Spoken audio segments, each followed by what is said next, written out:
So, I actually had a couple in mind, but I thought of this. It might not be the most interesting one, but I think it might be valid given the kind of conversations, discussions that we've had over the last 3 days.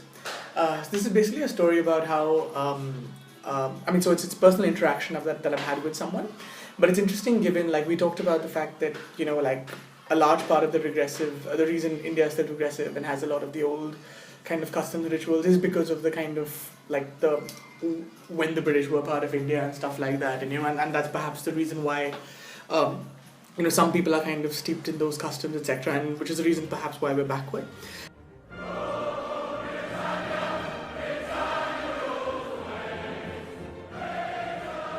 So I just thought it'd be interesting to talk about something to do with that. So in large parts of India, like, in places such as Calcutta, Bombay, and even big cities, you've never been to India, but you'll be surprised to know that there are still parts of those cities that are completely untouched, like left the way the British actually left them. So for example, like if you go to like Ballad Estate and like Colaba area in Bombay, if you ever go there, remember these names, or if you go to like Church Street and College Town, etc. in Calcutta, you'll see that there's still a very like old, like, colonial kind of British vibe, and this is good. This is everything to do with the kind of architecture there is. Even some of the kind of archaic kind of transport systems. So Calcutta has this tram system that is the most archaic tram system you'll ever see in your life, but it was built by the British, right? It's nothing but an impediment to transport in the city, but like they haven't touched it because they're like British ancestry and stuff like that. And one very prime example of this in terms of a human is this.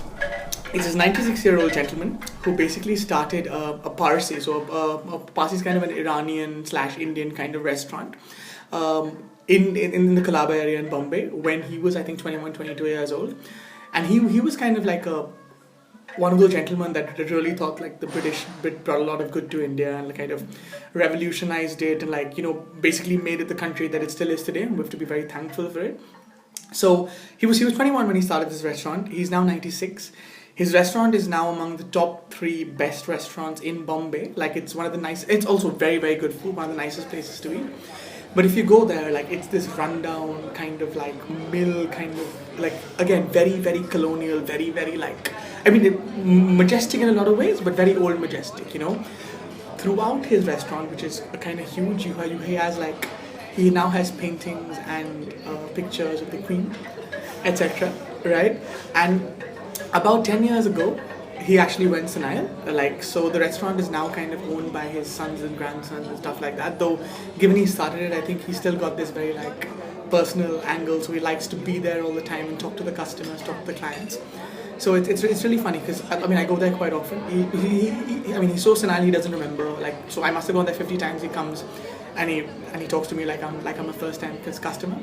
And for the first 10 minutes, people go there because they love the food, but for the first 10 minutes that people are there, they have to listen to this story about how he met some of the viceroys, etc., and how he wants to go to London to meet the Queen, and about how, India's now got rid of a lot of what the British gave us, and we're really stupid and stuff like that. And basically, rumor has it that he kind of like, I don't know if this is true because there's been so many jokes about this that we don't know if it's true, but rumor has it that, so he passed away about 2 months ago, right? And rumor has it that like, so the Parsis, like the way they dispose of their bodies is they basically put it in top of a big tower for the vultures to come eat the body. Yeah, it's a very, very bad way to dispose of the dead. But rumor has it that like just before when he was on his deathbed, he insisted that when he was put on the top of the tower, he goes there with a picture of the Queen.